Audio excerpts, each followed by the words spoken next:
clase yo poner.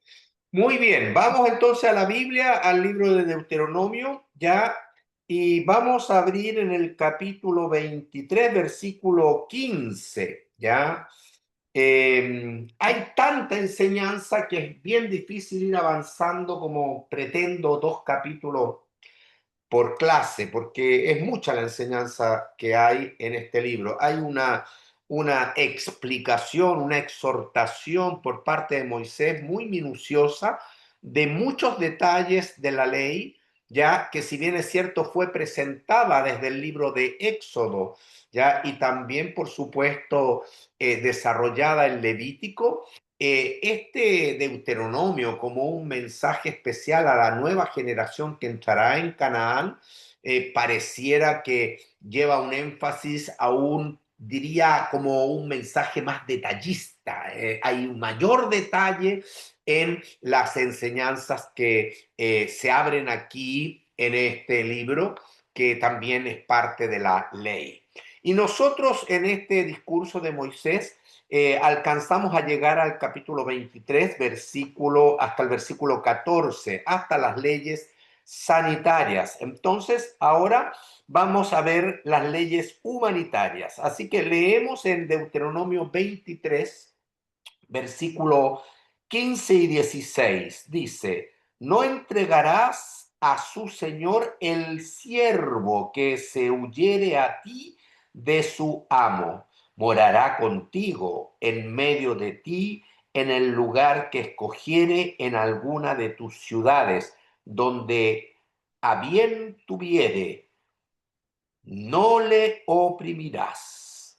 Bien, entonces, acuérdense que detrás de todo lo que estamos estudiando, el propósito final de Dios es darle a entender al pueblo que va a entrar a Canaán que deben vivir en la heredad de Dios conforme a la voluntad de Dios, en la justicia de Dios, en la santidad de Dios, y toda justicia y santidad de Dios se resumen en el primero y segundo más grande mandamiento.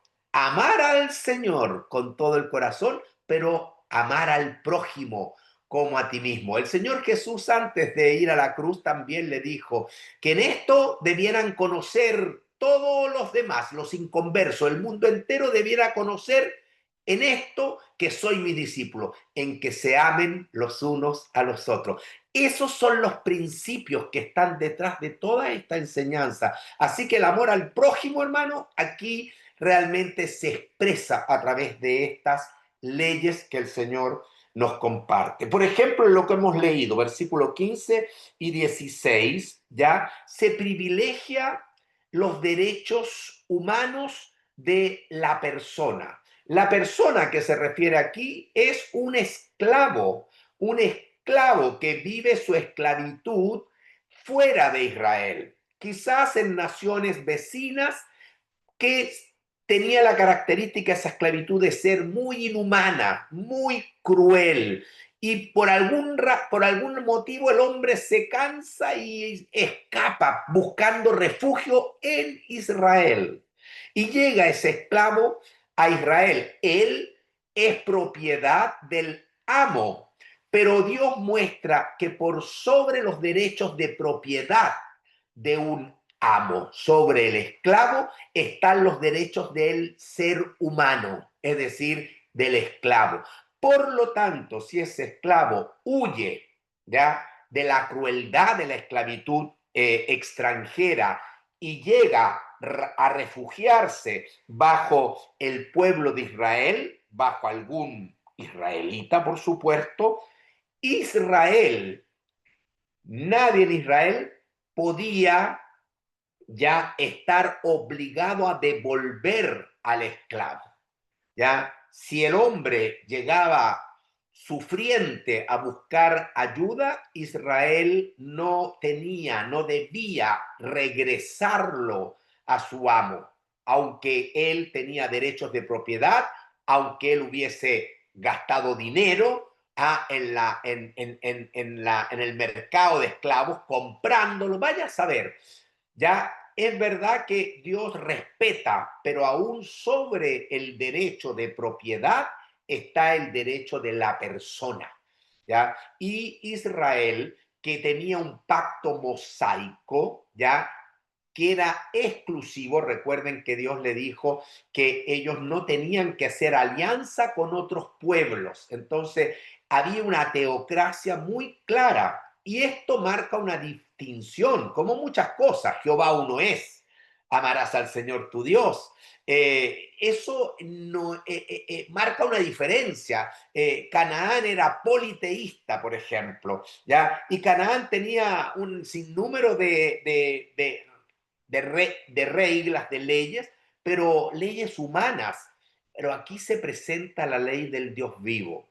Y el Señor entonces les ha manifestado que deben cuidar a ese ser humano que producto de una barbarie, de una atrocidad, se logró escapar y viene a buscar refugio. No lo regreses. Y como no tenía Israel alianza con otros pueblos, entonces no estaba obligado a devolverlo. A diferencia de las otras naciones, en los cuales había un sinnúmero de alianzas entre ellos, y dentro de esas alianzas fuera de Israel, había normas justamente de extradición de estas situaciones, de esclavos, por ejemplo, ¿ya? Quizás extradición también de alguna situación de delincuencia también, pero con Israel había una diferencia. Entonces, nuevamente detrás está el mensaje: ustedes son un pueblo especial, ustedes son distintos. Así que Israel no estaba obligado a entregar a ese esclavo ya que ha escapado de la esclavitud inhumana, del trato a lo mejor vejatorio de su señor. Si él huye y llega a ti, entonces tú tienes que recibirlo. Morará contigo. Qué tremendo. Hay que mostrarle amor. Tú lo vas a proteger, tú no tienes que entregarlo, tú lo cuidarás. Es más, le abrirás tu casa, ya morará contigo en medio de ti. Y llegará un momento en que el esclavo, fíjense, que huyó, va a escoger algún lugar de su elección para vivir y se va a ir a alguna ciudad a asentar en medio del pueblo. Dios no echa fuera a nadie, tiene sus brazos abiertos para todo el que necesita del Señor. Entonces dice: en el lugar que escogiere él, en alguna de tus ciudades, Israel, donde a bien tuviere él, donde a él se sintiera cómodo, ya tú le vas a permitir asentarse y por ningún motivo le vas a oprimir. ¿Está claro? Hermano, cómo Dios muestra su amor hacia el ser humano, pues le pide al pueblo: muestra también tu amor al necesitado, ¿ya? Al dolido, al quebrantado, como este esclavo que huyó. ¿Ok? 17. No haya ramera de entre las hijas de Israel, ni haya sodomita de entre los hijos de Israel. El versículo es muy claro y por supuesto que Dios muestra ya que dentro de la Torá, la ley de Dios, la instrucción de Dios a su pueblo, él prohibía la prostitución ya femenina. Dice: entre las hijas de Israel no haya prostituta. Es decir, la prostitución es una abominación a los ojos de Dios, como también el homosexualismo, sea masculino o sea femenino. Todo homosexualismo, en este caso se refiere más a los hombres, los sodomitas, de entre los hijos de Israel. ¿Ya? Estas son prácticas que tendrían que quedar erradicadas del pueblo de Dios, porque son un pueblo especial,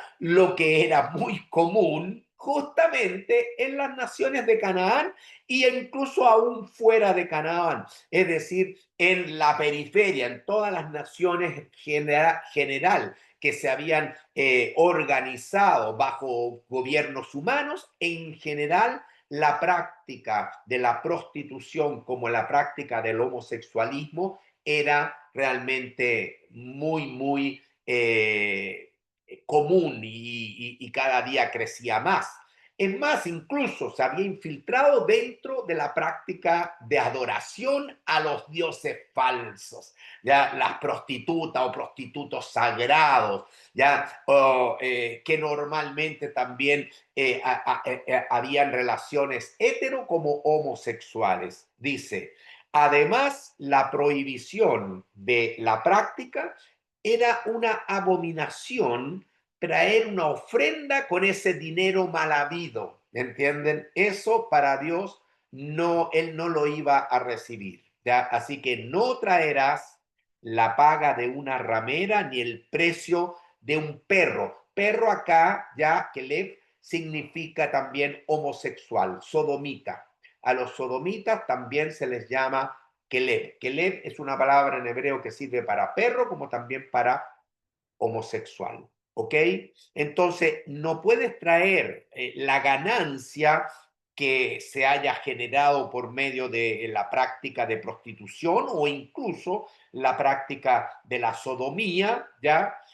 A la casa de Jehová tu Dios por ningún voto, ¿ya? Ningún intento de saldar promesas, saldar cumplimiento a Dios, porque ese dinero no es aceptado por Dios, porque abominación es a Jehová tu Dios tanto lo uno, ya lo que el dinero de una ramera, como lo otro, el dinero ya para pagar votos y adoración de parte de un homosexual. Ya acuérdense que el propósito primario, yo diría, es que además que Dios obviamente le es antagónica la prostitución y la sodomía, el pueblo cuando entrara en Canaán se iba a encontrar con esto totalmente infiltrando a toda la sociedad, pero aún más que se desarrollaba como adoración a los falsos dioses. Entonces, esto, por eso es que Dios dice, ustedes no van a seguir este mismo ejemplo y menos van a traerme una ofrenda con las ganancias de estas profesiones como ilícitas a los ojos del Señor. ¿Se entiende? Ese es el mensaje ya que vemos en esos versículos. Sigo, versículo 19. No exigirás de tu hermano interés de dinero. Aquí se entiende de que en el pueblo de Israel iba a ser común también, como en toda sociedad humana, que pueden venir vacas gordas y también pueden venir vacas flacas. ¿Qué significa? Que cualquiera persona de tu pueblo puede caer en desgracia económica, ¿ya? Si algún hermano, algún israelita cayere justamente en una necesidad económica y tú le echaras una manito ayudándolo económicamente a tu hermano, ya a ese necesitado, no le cobrarás interés. No exigirás de tu hermano interés de dinero, ni tampoco interés de comestible. Ya le ayudaste a llenar su despensa, tú ya no le vas a cobrar interés porque le diste ayuda para comer a él y a su familia, lo más probable, ni de cosa alguna de que se suele exigir interés. Interés quizás se podía exigir, ¿ya? Cuando el préstamo no era por causa de una necesidad, sino que era más por necesidad, digamos, de sobrevivencia, a eso me refiero, sino que más bien podía ser de alguien que necesitara un dinero para hacer un negocio. En ese caso quedaba exenta esa ley. Por eso es que lo aplica después en relación al extraño, el extranjero, ¿ya? Del extraño podrás exigir interés, porque esa persona era alguien que seguramente no vivía permanentemente en Israel, sino un vecino que necesitaba dinero para echar a andar algún negocio y por supuesto, ya como Israel iba a tener prosperidad, podía venir a golpear la puerta a Israel para tener ese fondo para desarrollar algún tipo de negocio. Perfecto, le dice Dios al israelita. Tú le puedes prestar, si tienes, hazlo, y a él en esas condiciones sí le puedes cobrar interés. Pero a un hermano tuyo que cayó en desgracia por necesidad y está, pero con hambre y deseos de subsistir, él y su familia, por ningún motivo, tú lo ayudas mostrando amor al prójimo, ya lo ayudas y espera que él te regrese, pero no le vas a cobrar ni un peso de interés. Esa es la enseñanza. Detrás nuevamente que vemos, ustedes se van a diferenciar del resto de las naciones y debe primar el amor al prójimo. Todas estas leyes, hermanos, yo veo que está Dios dando ejemplos de qué es el amor al prójimo. Amor al prójimo es eso, es tirar una mano sin esperar recibir a cambio nada, y menos cobrarle interés. O sea, no, ¿se entiende? Yo creo que está claro. Así lo dice el Señor, versículo 20, ya dice: del extraño sí puedes exigir interés, mas de tu hermano no lo exigirás. No solamente hace una diferencia entre el judío y el gentil, el extranjero, sino que pienso que además de esta diferencia que Dios la hace, ¿ya? Lo más interesante es la causa por la cual se golpea la puerta pidiendo ayuda. Una cosa es subsistencia y otra cosa es dinero para negocio, ¿ya? Eso también hay que tenerlo en mente para que te bendiga. Si tú cumples esta ley, Dios te va a bendecir. Estás obedeciendo la palabra de Dios para que te bendiga Jehová tu Dios, porque mostraste amor en toda obra de tus manos, que Dios te bendiga en la tierra, Canaán, donde vas para tomar posesión de ella. Así quiero que vivas cuando estés allá.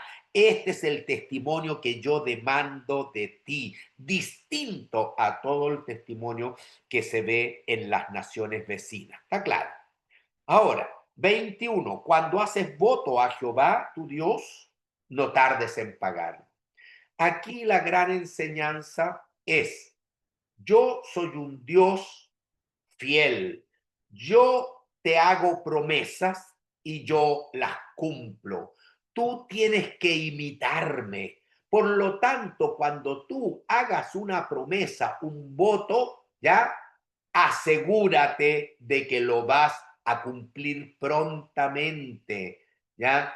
Prefiero que no hagas un voto así emocionalmente, sin pensar, ¿ya? Y que después dejes de cumplirlo, porque tú tienes que mostrar fidelidad igual como el Señor, y tienes que mostrar que tu sí es sí y que tu no es no. Tú tienes que mostrar cumplimiento a tu palabra. Así que ya implícitamente está el mensaje: cuida tus palabras, especialmente en el ámbito de las promesas. Si tú dices a alguien: yo te ayudo, pues ya te casaste, tienes que ayudarlo. ¿Ah? No puedes decir yo te ayudo y después echarte para atrás. Eso no, porque Dios es fiel y Dios cumple. Hermano, aquí hay una enseñanza que el Señor Jesús también la refuerza en el Sermón del Monte. Como dije, que tú sí seas sí, que tú no seas no. ¿Ya? Y que debemos acostumbrarnos a no deber a nadie nada. Y estoy hablando, incluso no le puedo deber una promesa. Ya la hice, la tengo que cumplir. ¿Se entiende? Entonces, leemos el versículo. Ya, cuando haces voto y sobre todo a Dios, tu Dios, no tardes en pagarlo, porque Él todo lo que te promete a ti, te lo cumple. Tú tienes que cumplirle a Dios también cuando tú haces voto. Esto es voluntario, pero tú lo expresaste, tu sentir lo expresaste en palabra. En ese momento se cerró el pacto, tienes que cumplirlo, no puedes dejar de no cumplirlo. Esa es la idea. Porque ciertamente lo demandará Jehová tu Dios de ti, Y si no cumplieras, ese es el sentido, sería pecado en ti. Así que acumulas pecado cuando tú haces promesas a Dios y luego no las cumples. Por lo tanto, la advertencia que hay también es, no es deja de cumplir, deja de prometerle a Dios, no, pero cuando le prometas, prométele eh, con sabiduría, con inteligencia, con conocimiento de causa, no por un exabrupto emocional, porque te va a dejar enganchado, porque si no lo cumples, entonces después te es contado por pecado. ¿Ya? Eso es lo que dice ahí el Señor. Más, cuando te abstengas de prometer, y la Biblia habla mucho de esta prudencia en las promesas, primero a Dios, pero también entre nosotros, entre el prójimo, ¿ya? Lo habla mucho el libro de Proverbios. Bueno, yo no voy a ir al libro, al comentario, porque yo creo que había muchos versículos y yo espero que usted lo lea todo el comentario, pero que también vaya y revise todos los versículos bíblicos, ya, de que hay ahí. Hay una tremenda enseñanza. Yo solamente hago un resumen parafraseando ya la palabra del Señor, ya, pero lo que hubiere salido de tus labios, no, el 22, más cuando te abstengas de prometer, o sea, es mejor que te abstengas, ¿ya? Abstente, sobre todo si no estás seguro, sobre todo si no vas a establecer una promesa casi sin pensar, no, eso no te conviene. Más cuando te abstengas de prometer, no habrá en ti pecado. Entonces Dios está enseñando también una prudencia en el uso de la palabra. Como decía, que tu sí, cuando salió de tu boca el sí, sí, yo lo voy a hacer, pues tienes que hacerlo. ¿Ah? No te eches para atrás porque eso muestra que eres de doble ánimo. Eso deshonra con tu testimonio que eres del Señor, que eres especial, que eres diferente. ¿Ya? ¿Cómo funciona el mundo? Al mundo le importa un bledo lo que decir algo, prometer y después, bueno, me doy vuelta la chaqueta, se dice. Me arrepiento. El mundo está lleno de ese tipo de comunicación, de lenguaje entre los pares, pero contigo no será así. Tú eres un pueblo especial. Nuevamente está eso. Así que dice clarito ahí, ya más cuando te abstengas de prometer, entonces no habrá en ti pecado. Pero en el momento que prometes y lo proclamas, tú tienes que cumplir, porque así actúa Dios y tú eres un hijo de Dios y debes representarlo allá en Canaán como alguien especial. Pero lo que hubiere salido de tus labios, lo guardarás. ¿Ves? Si prometiste, tienes que cumplir. Lo guardarás y lo cumplirás conforme lo prometiste a Jehová tu Dios, pagando la ofrenda voluntaria. Nadie te puso una pistola al cuello para que hicieras esa promesa y cumplieras esa ofrenda. Tú mismo de tu corazón lo hiciste. ¿Ya? Y Dios se goza que tú hagas un voto a Él, una ofrenda, pero te está enseñando que sea muy, muy bien pensado, bien medido. ¿Ya? ¿Por qué? Porque estás obligado a pagar la ofrenda voluntaria. Tienes que cumplir lo que prometiste con tu boca. ¿Ya? Lo otro sería engaño, mentira, y ustedes saben de quién es el terreno del engaño y de la mentira. ¿Es el terreno de Dios? No. Entonces, no te pongas tú la trampa a ti mismo. También eso está detrás de esta enseñanza, hermano. ¿Ya? Así que seamos generosos. ¿Ya? Por supuesto, prométele a Dios. Tú puedes hacer un voto a Dios, pero si le haces un voto a Dios, Señor, el próximo año 2026, los primeros 3 meses, yo, Señor, voy no sé, a estudiar o voy a servirte o voy aquí, acá, lo vas a tener que hacer. ¿Entiendes? Porque le prometiste al Señor. Y lo mismo entre el pueblo de Dios. Te tienes que caracterizar por vivir en la verdad. Te tienes que caracterizar por ser de una sola línea. El resto es mostrar que eres de doble ánimo. ¿ya? Y usted sabe lo que dice Santiago a los de doble ánimo. Entonces, bueno, hay enseñanza bíblica que apoya todo lo que estamos compartiendo. Amén. Versículo 24, dejamos ese tema, ya de la verdad, el cumplimiento, el uso de la palabra, etcétera, etcétera, las promesas. Versículo 24, cuando entres en la viña de tu prójimo, ya, tú tienes una necesidad, seguramente tienes hambre, ya, ¿sabes? Podrás comer uvas hasta saciarte. Tú puedes comer. O sea, aquí hay una doble expresión de amor al prójimo. El dueño de la viña por amor a ti, te debe permitir que tú saques del fruto de lo que él plantó, de lo que él trabajó, de lo que él es dueño. Porque en última instancia yo soy el dueño de todo, dice el Señor. ¿Entiendes? Así que tú debes, ¿ya? Cuando ves a alguien en necesidad, tú eres el dueño de la viña, que entra a tu viña, tú lo vas a dejar que él se alimente, que sacie su hambre, ¿ya? Y tú, ya que llegas con hambre a un lugar que no es propio porque le pertenece a otro, ya tú vas a satisfacer tu hambre, pero no vas a ir más allá de eso. Como empezar a echar ya fruta en una canasta para, no sé, para después llevarla al mercado y hacer negocio, ponerte con un puestito en la feria. No, no, no, no, no, no. No, eso no se puede. Ya, eso es lo que está diciendo el Señor.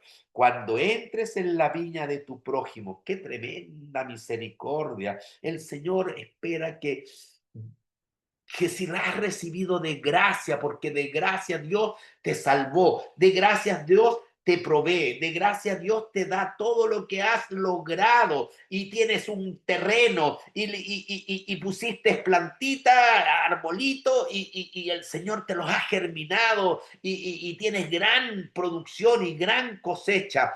Ya reconoce que de la gracia de Dios te ha sido dada, da de gracia también al prójimo. Así que cuando entres en la viña de tu prójimo, podrás comer uvas hasta saciarte, mas no podrás, no pondrás en tu cesto, no vas a echar esa frutita en las canastas y te la vas a llevar. Y eso sería robo. Eso sería primero abuso y después del abuso ya estás cayendo en robo. Eso no muestra que tienes amor por aquel que abrió las puertas de su viña para ti, ¿entiendes? Tú tienes que devolverle también a él con amor, dale las gracias, ¿ya? Y si el día de mañana te acuerdas de que un día fuiste alimentado, ven a darle, cuando ya mejore tu situación económica, quizás tráele un regalo, ya, dale un abrazo, dale las gracias, etcétera, etcétera. ¿Se dan cuenta? Ese es el ambiente que Dios pide de sus hijos, hermanos, ¿ya? Lo mismo dice, cuando entres en la mies de tu prójimo, ahí están, la mies están las espigas, ¿ya? Está listo para ser cosechado, ¿ya? Y te da hambre, tienes necesidad en ese momento, bueno, acuérdate que la mies no es tuya, dice de tu prójimo, a él es el dueño, pero tú si tienes una necesidad podrás arrancar espigas con tu mano. Y acuérdense que los discípulos incluso dice el Evangelio que refregaban, tuvieron un conflicto ahí los discípulos del Señor Jesús, los apóstoles, con los fariseos, porque día Shabbat. Usted puede leer esa historia. Pero ¿qué hicieron? Sintieron hambre, estaban en un terreno que no era propio, era de otro, ya, y agarraron las espigas con las manos, tal como les permitía la ley, las restregaron para sacar las semillas y comieron. Eso estaba totalmente lícito. Los fariseos digan, pero en el día de reposo, ¿ya? Jesús le dijo, no han entendido nada. Dios primero privilegia la misericordia. Misericordia quiero y no sacrificio. No esta religiosidad. Además, yo soy Señor del día de reposo. ¡Pum! Y se terminó la conversación ahí de los fariseos con Jesús. Lea esa historia en el Evangelio. Se refieren a esto. Cuando entres en la mies de tu prójimo, puedes arrancar espigas con tu mano. ¿Ya? Claro, y aliméntate, pero no va a venir con la hoz a hacer la cosecha. No vas a venir con la hoja a cortar todo, hacer los manojos, echarlos en tus hombros y partir para la casa y vamos. No, no, no, no, no. Y a lo mejor hasta comercializar con eso. No es lícito hacer eso. ¿Está claro hasta aquí, hermano? Capítulo 23 que nos quedó pendiente. Lo cerramos. ¿Les parece? ¿Hay alguna consulta? ¿Quedó claro? ¿Está clara? Yo creo que la Biblia misma habla sola. Yo simplemente les voy dando un poquito una paráfrasis al respecto. Vamos al capítulo 24 y 25. Tenemos que avanzar, hermano. Ya, muy atentos. Versículo 24. Cuando alguno tomare mujer para matrimonio. Acuérdense que Dios ya estableció el matrimonio. Él lo instituyó. Así que aquí todo es matrimonio. Cuando alguno tomare mujer y se casare, ahí está, con ella, ya pueden pasar días, meses, años, en que no le agradare la mujer por haber hallado en ella alguna cosa indecente. Entonces, Moisés le dice, ¿sabe qué? Le escribirá carta de divorcio y se la entregará en su mano y la despedirá de su casa. Yo sé que este versículo hasta a mí oído me retiñen y suena muy violento, muy feo, pero créanme que la práctica en aquel entonces, ya que van a observar ellos en Canaán y que también se puede pegar en Israel, ya que significa ya un divorcio descontrolado, es decir, la mujer no tiene, entra en la más absoluta indefección, ya tú por cualquier razón, por cualquier motivo, ya como dice ahí, ya no me agrada y entonces me divorciaba y la mujer quedaba despedida de la casa y quedaba sin posibilidades de rehacer su vida. Pobreza absoluta y no podía rehacer su vida en esa condición. Era un abuso total. Parecía la mujer un juguete o un objeto en aquella sociedad. Dios, frente a una situación de total anormalidad, no es que Dios esté de acuerdo con el divorcio, ¿ya? Pero frente a una situación de anormalidad por el pecado del hombre, por la dureza de vuestros corazones, diría Jesús, creo que en Mateo 19 está este pasaje. Eh, es tal el abuso, el desorden, el desequilibrio en la sociedad que se ha establecido que Moisés dijo, esto lo vamos a regular. Usted le va a dar carta de divorcio, porque con esa carta de divorcio la mujer puede rehacer su vida, se puede volver a casar. Sin la carta de divorcio, ella sí volviera a tener otra relación, ya queda en una situación de adulterio y por lo tanto más encima le pueden caer las penas del infierno que sería la lapidación, muerte. ¿Entiendes? O sea, había una injusticia absoluta, un desequilibrio absoluto hacia la mujer. Y esto en todo el Medio Oriente, ¿ya? Israel vive en medio de ese ambiente. Ustedes ya, primero, ojalá se casen y se casen para siempre, ¿ya? Esa es la voluntad de Dios, ¿ya? Por eso que Jesús cuando le hacen la pregunta a los fariseos, ya si es lícito dar ya carta de repudio por cualquier causa a la mujer, el Señor les dice, ¿no oísteis lo que Dios escribió al principio? Los lleva a Génesis, al origen del matrimonio, ¿ya? En el principio Dios su voluntad, su deseo es que el hombre deje a su padre y madre, se una a su mujer y sean una sola carne. Y por eso que Jesús dice, y lo que juntó Dios de dos, uno, no lo separe el hombre. Pero ustedes se están separando porque, no sé, porque me miró feo, porque no me hizo bien el plato de lentejas, así que cocina mal, la he hecho. Entonces, había un abuso tremendo. Entonces, estas son leyes que buscan regular una situación anormal. Ya no es que Dios esté de acuerdo, pero es tanto el desastre en que se vive que Dios dice, prefiero un mal menor, ya, un mal menor, ya, al mal que está totalmente desbordado. Pero mi voluntad y mi deseo no es ni siquiera la situación de mal menor, ya. Sin embargo, para el ordenamiento de la familia, para la protección de la mujer, para la estabilidad de la sociedad, se intentó regular el divorcio en Israel. Cuando alguno tomare mujer y se casare con ella, si no le agradare por haber hallado en ella alguna cosa indecente. Esa palabra es bastante difícil porque no significa que la mujer ya le fue infiel, porque si es pillada infiel, iba a morir, ¿ya? Y tanto en matrimonio como en desposorio. Así que lo más probable es que puede ser o alguna situación de defecto físico y sobre todo, creo yo, que tiene que ser quizás que la mujer ya no puede dar descendencia, porque ese es un tema relevante para Israel, sellado por Dios en el pacto abrahámico, la descendencia. Quizás esa sería una razón como válida ya en un hombre ya para dejar a la mujer, porque en esa sociedad era realmente terrible no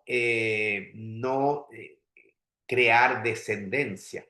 Eso es el objetivo que más encima está avalado por el pacto abrahámico, ¿ya? Sí que podía ser algo así, ¿ya? Pero aún en esa situación muy especial y muy puntual, le escribirá carta de divorcio, ya quizás el día de mañana ella pueda rehacer su vida con un viudo que ya tiene hijos, se dan cuenta que ya tiene descendencia y ella puede rehacer su vida. Entonces es un mal menor, está tratando de regular, está tratando de arreglar algo, una situación desenfrenada que puede llegar a darse en el pueblo.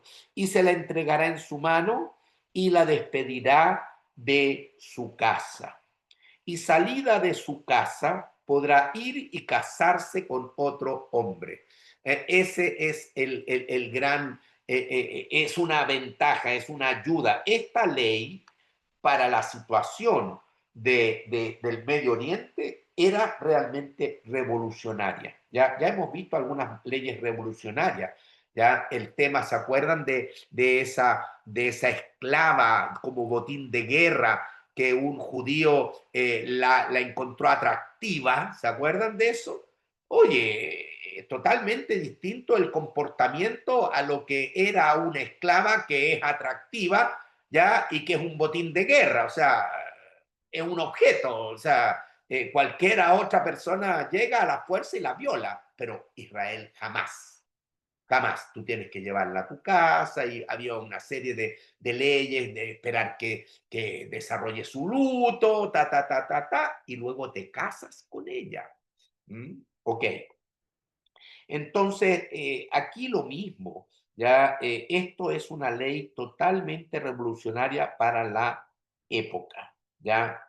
Incluso es más, agrega, pero si la aborreciere este último, es decir, el segundo esposo, ya, y vuelve a quedar divorciada con carta de divorcio, ya, que se la entrega en su mano y la despide de su casa, o si hubiere muerto el postrer hombre, en este caso se quedó viuda, no divorciada, pero viuda, ¿ya?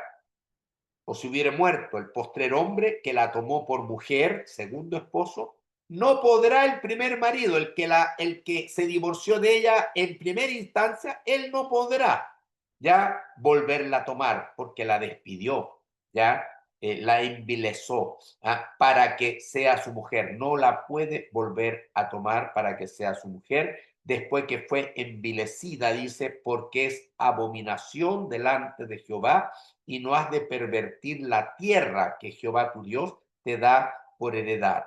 Esta regulación del divorcio, primero, nunca olvide, es una situación ya de regulación de algo totalmente ya desenfrenado que se estaba generando. Tan desenfrenado que el hombre en forma muy astuta, ya, no sé, podía decir ya no me gusta porque me gusta otra. Entonces se iba, la echaba sin carta de divorcio y se iba con otra. Por lo tanto, se estaba en el fondo practicando un adulterio ya totalmente acomodado, se estaba practicando sin ningún límite, sin ningún freno. Esta ley venía también a frenar ese tipo de práctica. Así que ponía al hombre un poquito más centrado, ¿ya? Y a la mujer, que era totalmente desprotegida, le daba protección y le daba seguridad para rehacer su vida, ¿ya? Y no quedar eternamente ni como viuda ni como divorciada, porque podía ya rehacer la vida. Así que eso es los primeros 4 versículos de este pasaje. No podrá su primer marido que la despidió volverla a tomar, ya, para que sea su mujer después que después que fue envilecida, porque es abominación delante de Jehová y no has de pervertir la tierra. Nuevamente, esta práctica no puede llegar a desarrollarse cuando estén en Canaán, porque vas a pervertir la tierra que Jehová tu Dios te da por heredad y que además Dios va a estar en medio tuyo. Es decir, esa tierra tiene que ya en todo aspecto ya buscar santidad. Recuerde que sin santidad nadie verá al Señor. Así que esta regulación yo creo que está muy bien explicado también en el comentario del libro. Están los ejemplos que es el pasaje de Mateo capítulo 19, que es la confrontación que le hacen los intérpretes de la ley o los fariseos al Señor Jesús. Eso está en Mateo 19, del 3 al 9. ¿Ya?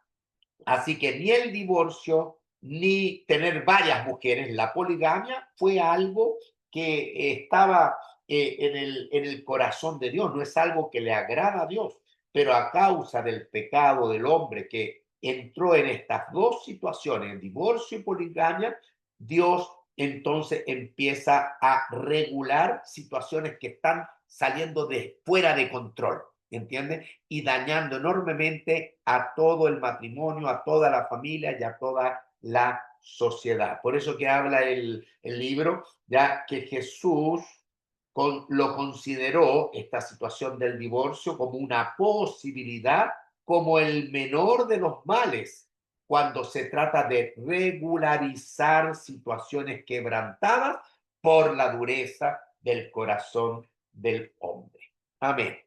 ¿Ya? Vamos al versículo 5. Cuando alguno fuere recién casado, y comienza una serie también aquí de leyes, ¿ya? Que detrás está justamente el amor de Dios hacia, hacia sus hijos, ¿ya? Cuando alguno fuere recién casado, recién se casó, el hombre, el varón, eh, tenía una exención de ir a la guerra. Ya es casado, quizás tiene más de 20 años, él tendría que ir a la guerra.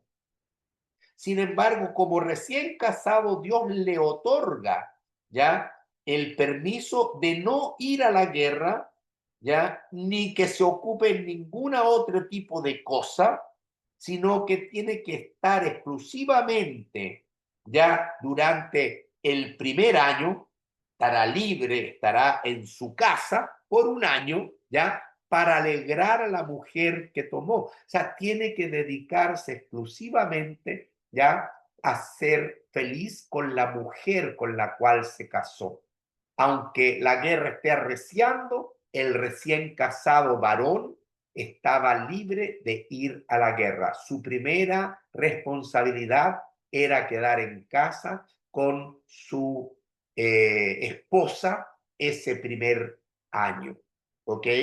Además, había otra razón por la cual Dios impedía que fuera la guerra ese recién casado, porque podía morir. Y si muere sin dejar descendencia, eso era atroz. Uno dejaba a su pobre y joven esposa viuda y sin descendencia, o sea, más pobre. Si ya la viudez era sinónimo de pobreza, sin un varón, un hijo que por último te cuide en la vejez, más pobreza. ¿Entienden? Entonces, Dios no quería arriesgar a la falta de descendencia, a la viudez y a la situación de pobreza extrema al cual se hubiese podido al cual podría haber caído, en este caso, esa mujer. ¿Ok? Luego dice, no tomarás en prenda la muela del molino, ni la de abajo, ni la de arriba. ¿Ya? Es decir, cuando era común, cuando alguien prestaba algo, pedir una prenda, ¿ya? Para asegurarme que va a regresar el pago. Y se usaba mucho, ¿ya? Y de hecho hasta el día de hoy esto se usa en esas casas de empeño, le llaman, no sé, en Chile existen, ¿ya? Entonces uno está con una necesidad económica y lleva su cadenita de oro ahí, pum, la pone porque le dan un dinerito que urgentemente lo necesita. Después tiene que ir a pagar ya el rescate del dinero para recuperar su cadenita de oro, lo que sea, un ejemplo que digo, y obviamente que la empresa gana porque cobra más de lo que te prestó, ¿ya? Las casas de empeño. Yo creo que en nuestro Latinoamérica se deben dar ese tipo de cosas. Bueno, aquí se daba, ¿ya? Pero en forma individual y personal, ¿ya? Yo te presto, pero déjame algo. Emprenda. Algo empeñado también podría decirse, ¿no? Emprenda.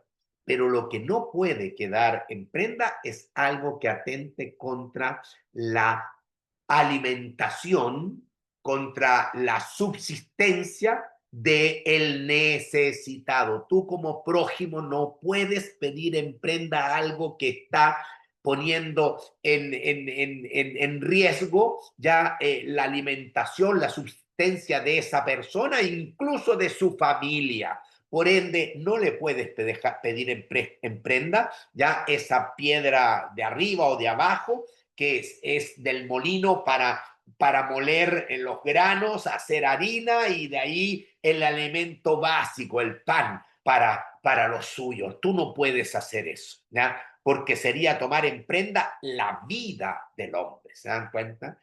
Así que sí, se podía pedir prenda, pero nunca algo que atentara contra un daño alimentario, físico, de subsistencia de él y de su familia. Eso no, eso quedaba fuera de la ley.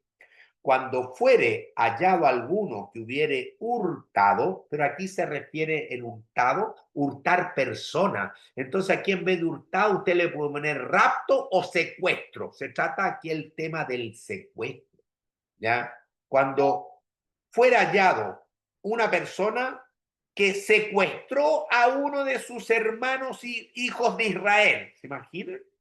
¿Y por qué lo secuestraba?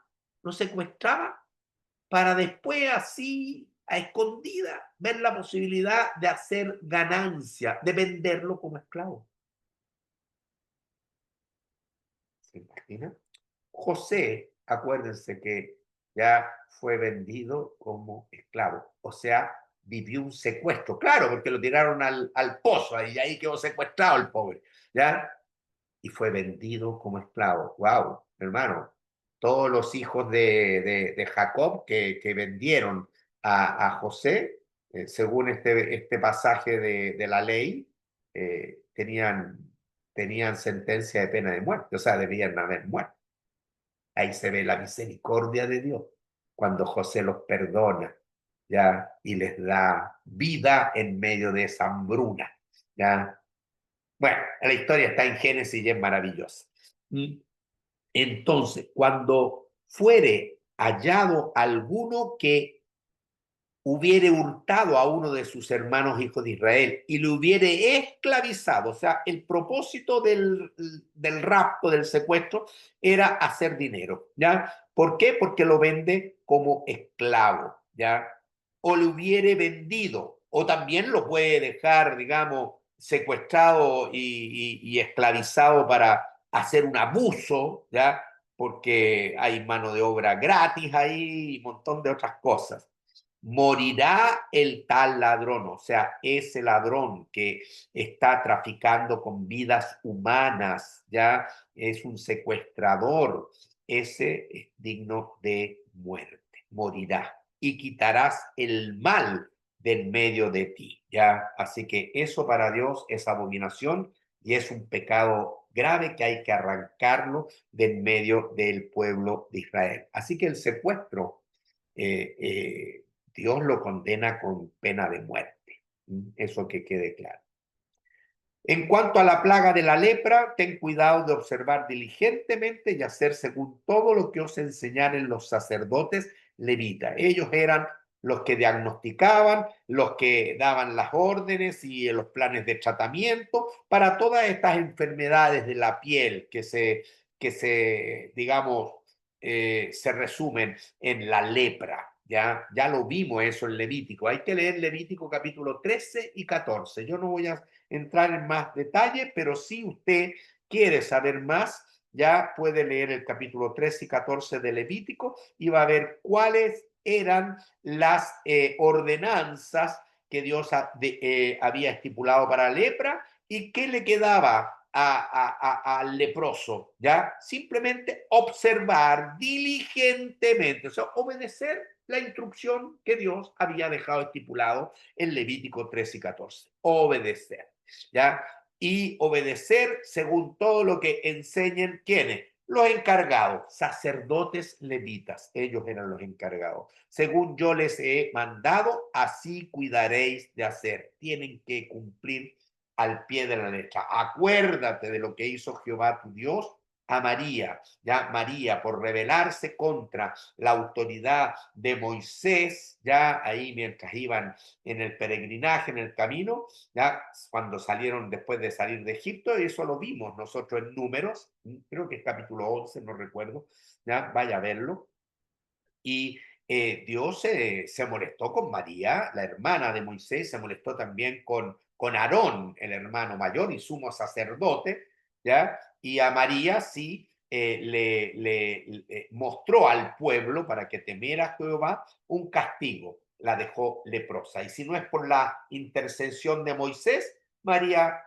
muere leprosa. Sin embargo, Dios escuchó a Moisés y María recobró, digamos, la salud en su piel, ¿ya? Sin embargo, el mensaje aquí es que en relación a la lepra, oiga, no sean descuidados, obedezcan la ley, obedezcan las palabras que el Señor les ha estipulado en Levítico 13, 14, hagan caso a los sacerdotes levitas, no se pongan rebeldes, acuérdense que María se puso rebelde y miren cómo terminó, es decir, Dios puede hacer lo mismo. ¿Mm? Eso está indicando ese versículo.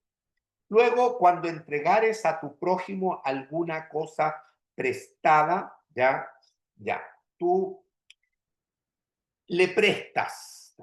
Nuevamente, es porque hay una necesidad, llega un hermano a pedirte ayuda y tú le prestas una cantidad de dinero o una cantidad de la cosecha, etcétera, ¿ya? Pero en el fondo tú le extiendes tu mano a tu prójimo, ¿ya? Y le haces un préstamo.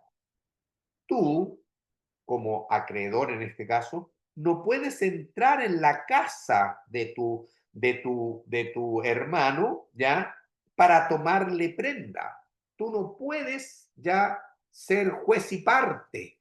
Tú le prestas y tú le pides la prenda y él te va a traer la prenda que te puede entregar, pero tú no puedes violentarte y tomarte arrogantemente el derecho de llegar, entrar a su casa y decir, esta va a ser la prenda y te llevaste el frigider. No, no, no había frigider, pero te llevaste algo que realmente le afecta a él y que no le va a causar una complicación de vida. Esa es la idea. No puede ser la prenda que tú violentamente decides y entra a la casa y la sacas. No, no. Tú le prestas, sí, estoy de acuerdo, Dios quiere que le prestes, no hay problema en eso, ¿ya? Pero tú jamás vas a violentarlo y tú jamás lo vas a humillar, jamás lo vas a arriesgar en tema de subsistencia, por ejemplo, tomando una prenda que no corresponde. Tú te quedas afuera, tú le prestas, tú te quedas afuera de la casa de tu prójimo, de tu hermano, y el hombre a quien prestares, él va a sacar de su casa la prenda que te va a dejar ya como garantía de que te va a pagar lo que fue prestado a él, ¿ya? Y si el hombre fuere pobre, peor, ¿ya? Tan pobre que incluso le tomaste como prenda la capa, que es el manto con el cual se cobija de noche del frío, ¿ya? ¿Sabes qué? Que cuando anochezca, tú vas a tener que devolverle la prenda. Si le tomaste la capa, tienes que devolver, porque el tipo no, tiene que cubrirse, tiene que cobijarse, tiene que tener calor. Aunque en la mañana le vuelves a quitar la capa porque tú dices, esa es mi prenda. ¿Ya? Mire, esto también, esto lo enseñó el Señor también en el Evangelio. ¿Ya? A ver, ¿dónde está? No me acuerdo. Ahí. A ver si me acuerdo. En Mateo, en el Sermón del Monte tiene que estar. A ver, Mateo 5. Vamos a Mateo 5. Déjame que quiero mostrarles esto porque quizás les ilumine un poco más aún este tema. Este,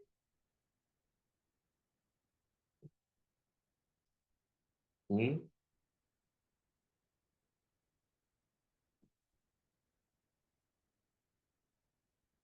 Aquí está. Ya. Versículo 40, el 5:40, Mateo 5:40, Sermón del Monte. Ya no voy a leer todo el contexto, estamos hablando ahí ya de la ley. Y dice el Señor, ya el que quiera ponerte a pleito, ya entra en una disputa y quitarte la túnica, es decir, tu vestido, el vestido, te quiere quitar el vestido, ya, déjale también que se lleve la capa. La capa es ese manto, ya, que es algo fundamental y que es casi el mayor patrimonio que tiene un pobre, porque es su abrigo, es su cobijo. Déjale también la capa, ya cualquiera que te obligue a llevar carga por una milla, ve con él dos. O sea, el Señor les está enseñando, tomando esta ley, que aún tú, ya si te van a abusar, ya no te detenga. Dios es el juez. Tremenda enseñanza, mucho más profunda, mucho más compleja de cumplir la que el Señor Jesús nos enseña en el Sermón del Monte. Entonces, dice ya, y si el hombre, versículo 12, vuelvo a Deuteronomio 24:12, y si el hombre fuere pobre, no te, a ver, ¿dónde iba? Ah, sí. Y si el hombre fuere pobre, no te acostarás reteniendo aún su prenda. O sea, tú puedes dormir feliz y contento, ¿ya? Pero al tipo, al tu prójimo, le quitaste el abrigo, ¿ya? Sin falta le devolverás la prenda cuando el sol se ponga, porque se está refiriendo a esa capa. ¿Se entiende? Cuando oscurezca, tú le devuelves para que pueda dormir en su ropa. y te bendiga y te será justicia delante de Jehová tu Dios. Entonces, nuevamente, ya no se podía abusar de un pobre, ya, y no se puede ya mostrar ese egoísmo que puede rayar hasta en la crueldad propia del corazón del hombre. Ustedes son mi pueblo especial. Ustedes nunca van a mostrar esa desidia por otro prójimo, esa indolencia que puede rayar hasta en crueldad. No, todo lo contrario, ustedes están llamados a amarse los unos a los otros. Así que si te vas a tomar de prenda aún ya lo más preciado que él tiene para cubrirse, tú no le vas a permitir que él duerma ya pasando frío mientras tú duermes comodito en tu casa. Jamás. Tú le devuelves la prenda para que él pueda dormir, ya, y Dios te va a bendecir y te será justicia delante de Jehová tu Dios. Ya. Versículo 14. No oprimirás al jornalero pobre y menesteroso, ya sea de tus hermanos o de los extranjeros que son los que habitan en tu tierra. Extranjeros aquí aclara que habitan. En el caso anterior, cuando decía extranjero, en el caso del interés, no dice que habitan. Entonces da a entender que son extranjeros que no están formando parte de residencia en Israel. Pero este sí. Entonces, si el jornalero ya es pobre, menesteroso, sea israelita o no sea israelita, pero que habita dentro de tus ciudades, ¿ya? Tú no lo vas a oprimir. ¿Cómo lo podrías oprimir? Él es pobre, es menesteroso. Él trabaja ese día para que le paguen ese día porque con ese dinero puede antes llegar a su casa, pasar al supermercado y llevarle un poco de pan y leche a su familia. ¿Se entiende? Antes ahí no se trabajaba como normalmente nosotros, sueldo mensual, quincenal, no, era diario, jornal diario. Entonces, tú tienes que pagarle al final de la jornada. Tú no puedes retenerle el dinero. Él trabajó ese día, no le venga a decir mañana te pago, porque esa persona necesita en ese momento llevar el sustento a su familia. Amor al prójimo. ¿Se dan cuenta? Consideración. Esa es la idea. No oprimirás al jornalero pobre y menesteroso, sea de tus hermanos o de los extranjeros que habitan en tu tierra, dentro de tus ciudades. Eso no se puede dar, porque en su día le darás su jornal, en su día le darás su dinerito, lo ganado, lo acordado, y no se pondrá el sol, no puede llegar a oscurecerse sin que él haya sido pagado, sin dárselo, pues es pobre y con él, con ese dinerito diario, sustenta su vida. ¿Para qué? Para que no clame contra ti a Jehová y sea en ti pecado. Acuérdate que tú fuiste, siempre está esa frase, tú fuiste esclavo en tierra de Egipto. No hagas ya como no te gustó que te trataran, más bien trata a tu prójimo como a ti te hubiese gustado que te trataran. Nunca te olvides. Es el concepto que el Señor entrega.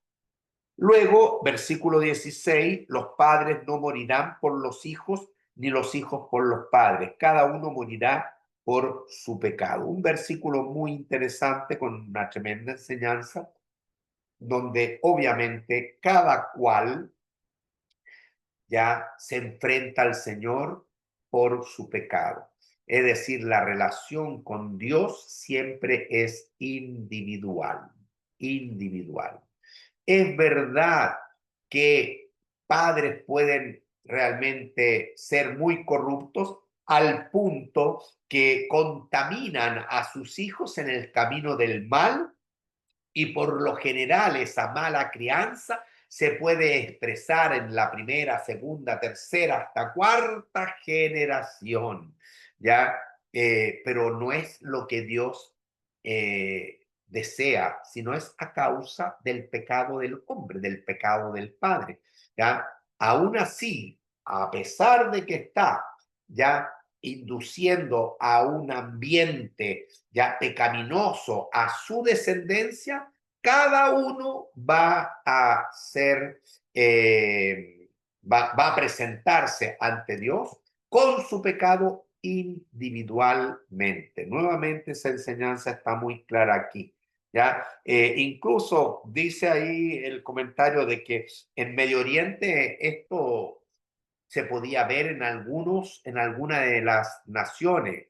Código Hammurabi habla de que hay algunos casos en que hijos pagaron con su vida el pecado de sus padres. Pues eso no podía darse en Israel.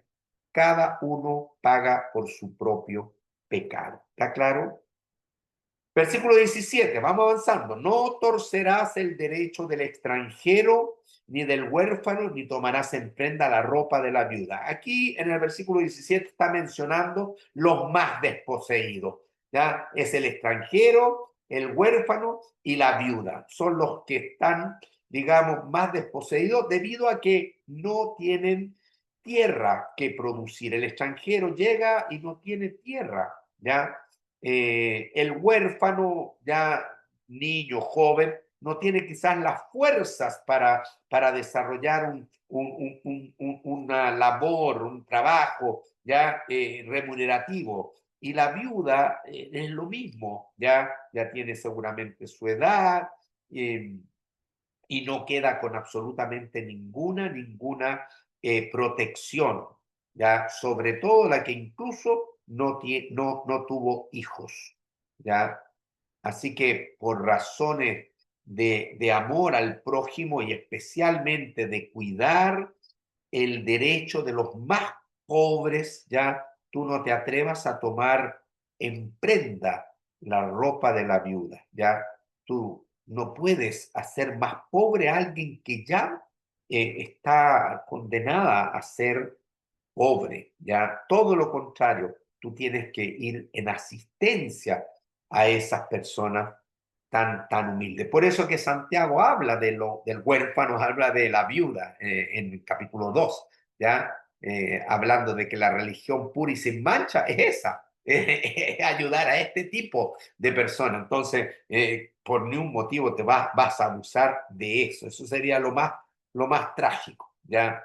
Sino que te acordarás que fuiste siervo en Egipto. En Egipto pasaste problema, pasaste hambre, ya pasaste frío, no fuiste bien tratado, te abusaron. Recuerda que así ya pasaste allá en Egipto, pues tú no puedes hacer esa misma acción, ya como los capataces de Egipto, con la gente humilde de Israel. Y desde allá, recuérdate, desde esa situación, te rescató Jehová tu Dios.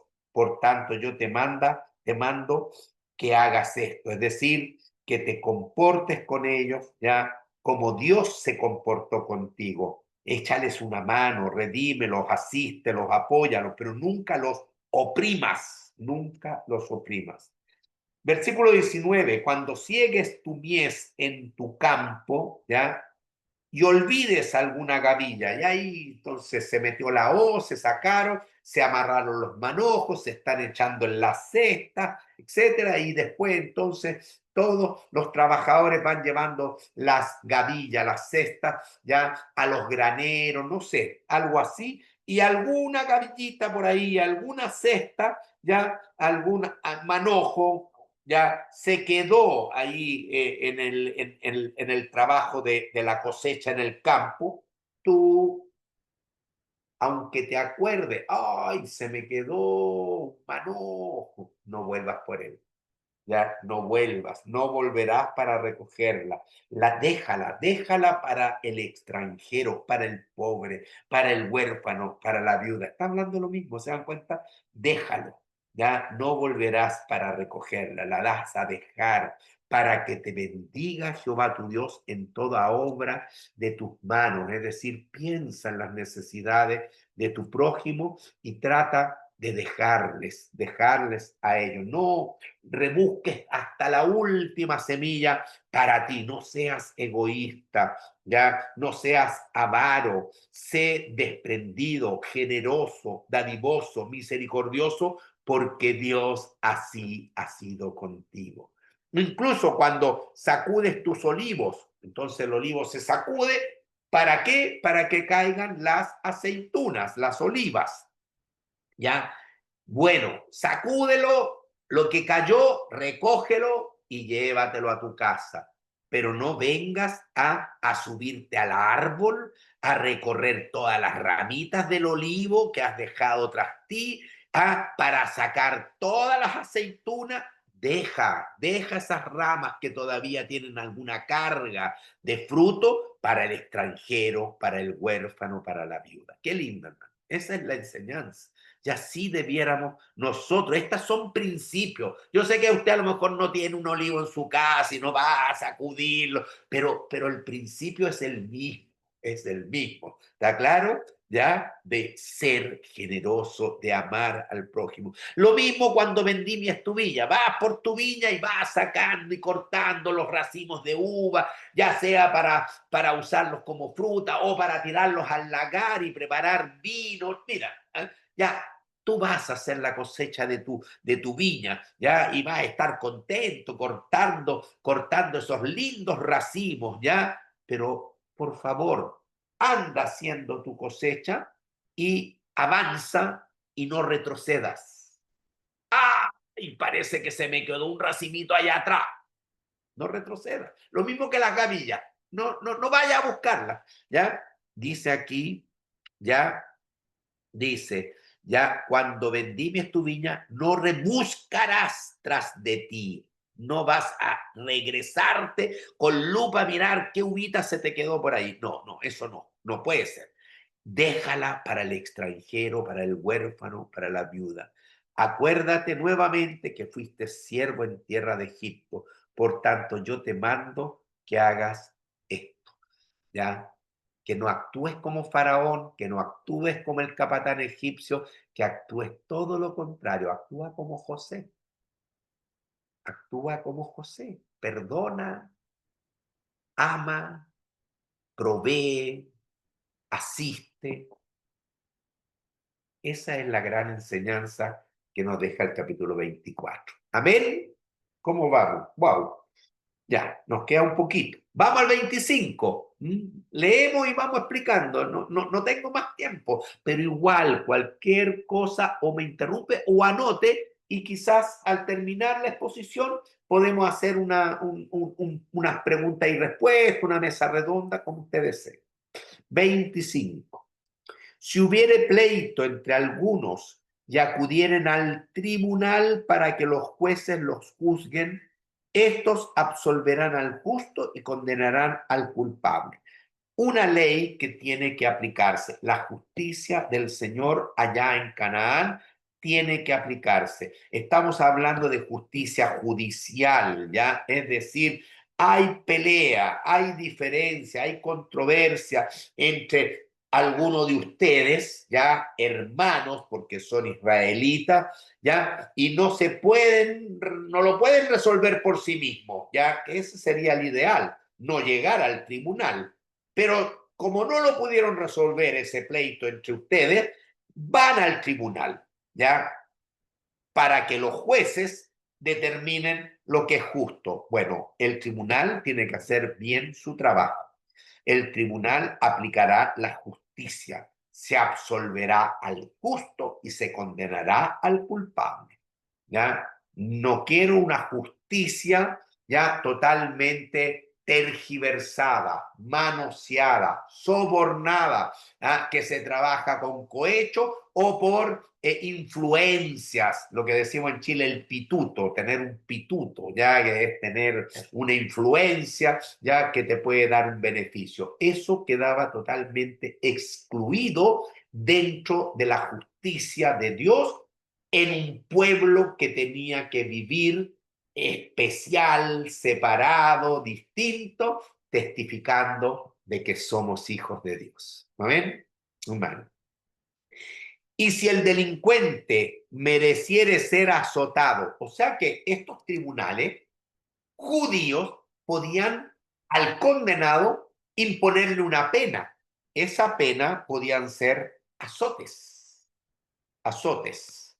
Y si el delincuente, el que salió culpable, ya merece ser azotado, entonces el juez le hará echar en tierra y le hará azotar en su presencia. Tiene que hacerse justicia. Así como el justo quedó absuelto, el condenado tendrá que pagar, ¿ya? Y si fue un delincuente, ya que va a tener que pagar un precio, un castigo conforme a su falta, ¿ya? Y puede ser azotado, ¿ya? Delante de la presencia del juez. Según su delito será el número de azotes, pero lo máximo que se puede aplicar son 40 azotes. Así que en la ley judía el máximo castigo era máximo, era 40 azotes. Por eso que normalmente ya se castigaba con 39 para no pasarse, con 39 azotes. Y además esos azotes eran varillazos, ¿ya? Entonces, verdad, dolía, ¿para qué te cuento? ¿Ya? Dolía, ¿ya? Te dejaba arronchado, te dejaba enronchado, pero eran varillas.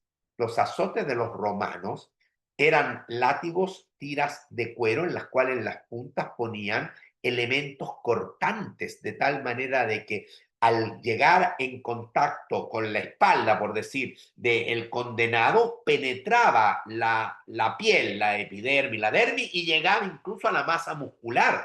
Se anclaba y al tirarlo rasgaba todo. Era atroz. Y además ya sabemos que en Medio Oriente este castigo, ¿ya?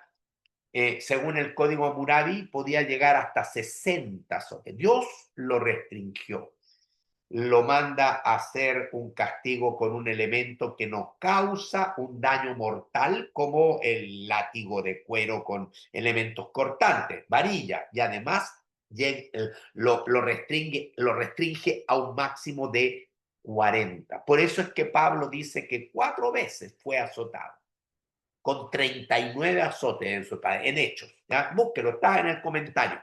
¿Ya? Yo no voy a ir. Pues pobre Pablo, dije yo. Y el Señor Jesús, que se dice que fue azotado con 40. Sí, si los romanos hubiesen aplicado la ley judía, sí, el Señor hubiese sido azotado con 40 latigazos, pero seguramente fue azotado con muchos más por la crueldad de estos pueblos. Y los cananeos, estoy aquí, mucho antes del Imperio Romano, también tenían esa crueldad, ¿ya? Que se ensañaban con el condenado y casi lo exterminaban, ¿entiendes? En Israel no. 40 azotes más. Entonces ahora uno va al Nuevo Testamento y ve que Pablo realmente ya fue azotado por los judíos en la ley judía con 39 azotes. O sea, se cumplió la ley. No se arriesgaron a pegarle 45 ni 50. Pero no estamos seguros con el Señor Jesús si fueron 40, porque la Biblia no lo determina exactamente. ¿Mm? Bueno, quizás es por esta razón, porque en Israel Dios había puesto por ley que se podrá dar 40 azotes, no más. No sea que si lo hirieren con muchos azotes, más que esto, más de los 40, se sienta esa persona no solo con su castigo físico y su dolor físico, sino que psicoemocionalmente y espiritualmente destruido, envilecido, avergonzado, humillado, basureado. Eso Dios no lo permitía. Por eso es que puso el freno en 40 azotes, ya delante de tus ojos. Amén. Una ley a considerar ya para ver que, si bien es cierto, Dios es justo y da libertad, como dice ahí, al justo, pero condena al culpable, es una pena ya, digamos, restringida en comparación a la crueldad desenfrenada de los pueblos del Medio Oriente en aquel entonces. Versículo 4, no podrás bozar al buey cuando trillare.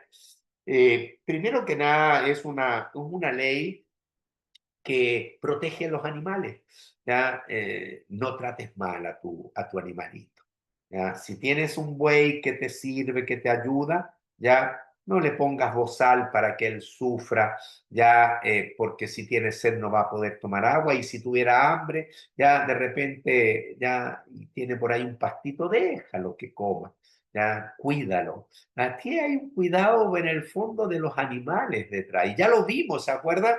Por ahí en los capítulos anteriores, ya cuando se le pierde a un hermano su buey, su cordero, su asno, ya, o se le cae en una zanja, dije yo, y está todo herido, y tú tienes que tener un corazón hacia la creación de Dios, hacia el mundo animal, ¿ya? Y Pablo utiliza este versículo también en el sentido de que el buey que está trabajando, él tiene derecho de repente a un premio, a comer un pastito. Bueno, de la misma manera, los siervos del Señor, si trabajan ya en la obra del Señor, tienen derecho a comer del Evangelio. Eso lo dijo Pablo en Corintios, ya usted lo puede ver, y este versículo lo usa en el Nuevo Testamento. Así que el siervo es digno de su salario, hasta un animal es digno de tener una paga por su trabajo, como por ejemplo una alimentación. ¿Ok? Cuando hermanos habitaren juntos, y aquí entra en la ley del levirato. Esta ley es importante conocerla, la ley del levirato, ¿ya? Cuando hermanos habitaren juntos, ¿ya? Y muriere alguno de ellos, muere un hermano, y murió sin tener hijo, eso es grave. La mujer del muerto, ya la viuda esa, no se casará afuera de la familia con hombre extraño. No se puede casar esa viuda con cualquiera. No tiene hijo, murió su esposo, no quedó descendencia. Esa es la figura.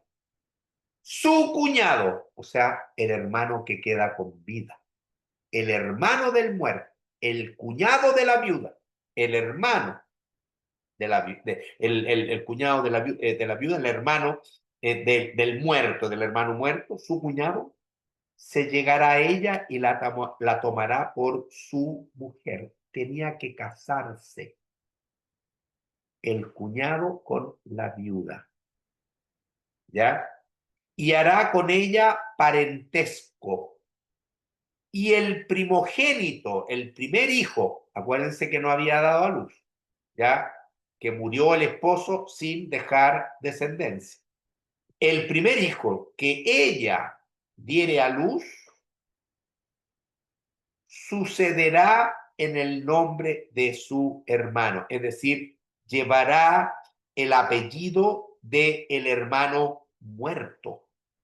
Ese niño legalmente le pertenecía tanto con apellido al hermano muerto, aunque biológicamente fuera hijo del hermano vivo. Legalmente era de el que falleció.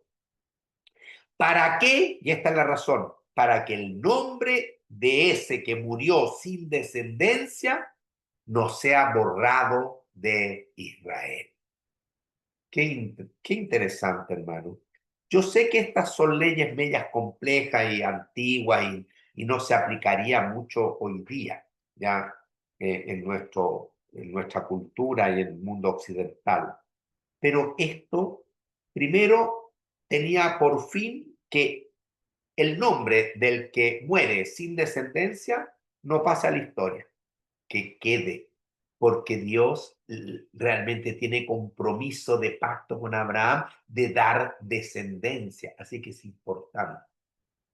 Segundo, la viuda ya podía ser reclamo, uso de esta ley del levirato, así se llama, ¿ya? Donde ella entonces podía decirle al hermano que queda con vida, ya, cásate conmigo, seamos marido y mujer, procreemos para que tu hermano muerto tenga descendencia, y el primogénito era del muerto. Los otros venían a ser hijos del vivo, pero el primero del muerto. ¿Ya? Esa es la ley del levirato. ¿Ya? De esa manera se extiende la descendencia del que murió sin tener hijo, porque si no va a desaparecer del pueblo de Israel. Su nombre será borrado. Y eso Dios no lo permitía. ¿Ya? Por eso esta ley. Además, la viuda de todas maneras era mejor que se quedara ya en un matrimonio con un pariente, el Goel, que redime, que protege, que rescata, en este caso el hermano vivo, a ir a buscar afuera. De hecho, por fuera era totalmente prohibido. No se casará fuera con hombre extraño, dice el versículo 5. ¿Ya? Porque quizás podía pasar mucho tiempo en viudez y también nadie le aseguraba ya si iba a tener un rescate digno o no. Aquí dentro de la familia tenía mayor seguridad de ese rescate digno, de superar la viudez y rehacer su vida. Pero el propósito central, más que la viuda, era que se mantuviera la descendencia del nombre del varón que no dejó hijo. Y si el hombre, estamos hablando del hermano vivo, no quisiere tomar a su cuñada, no, yo no quiero. ¿Por qué no quiere? Porque no quiero compartir herencia, porque yo sé que yo si le doy hijo, ella, ¿entiende? Yo voy a estar compartiendo herencia con ella. Yo quiero mi propia herencia. O sea, habría un egoísmo detrás. Hay alguien que se negó a darle herencia a un hermano muerto, sí, se llama Onán en Génesis, que dice que ya él vertía afuera de la mujer para no darle hijos. O sea, una triquiñuela abominable para el Señor. Pero bueno, por eso es que Dios, ¡pum!, le quitó la vida. Esos son los hijos de Judá, que le salieron malos, ¿para qué le cuento? Así que el primero, ¡pum!, murió joven. El segundo, Nan, ¡pum!, también murió joven. Léalo, está en Génesis. También debe estar los versículos acá en el comentario. ¿Mm? Entonces, si el hombre no quisiere tomar a su cuñada, muestra una actitud de todo lo contrario que hemos estado estudiando: amor al prójimo. Aquí hay egoísmo, aquí hay avaricia, aquí hay no querer compartir herencia, aquí hay un deseo económico de quedarse con más, un montón de cosas. Irá, ya que el hermano con vida no quiso tomar a la cuñada, esta, la mujer, la viuda, irá entonces su cuñada a la puerta. ¿Quiénes? A los ancianos. Y les dirá a los ancianos de Israel: mi cuñado no quiere suscitar nombre en Israel a su hermano. No se quiere casar conmigo, no le quiere dar descendencia al hermano muerto. No quiere emparentar conmigo.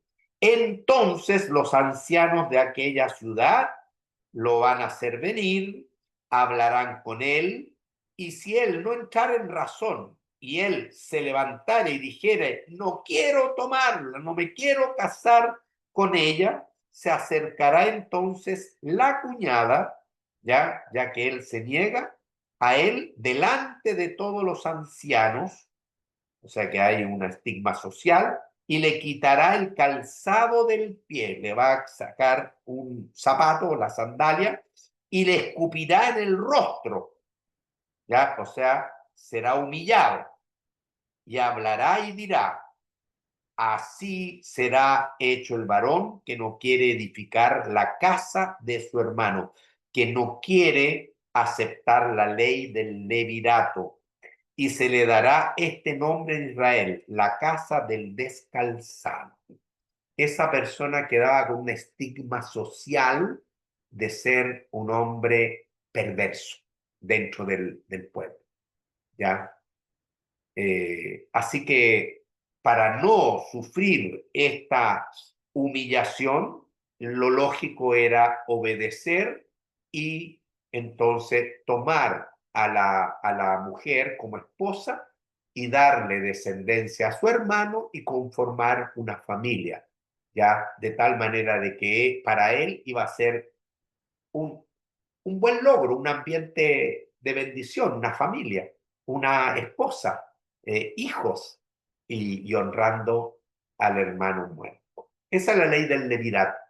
Esto se entiende en un ejemplo bíblico muy claro en el libro de Ruth, en el capítulo 4. Así que tarea Ruth, capítulo 4.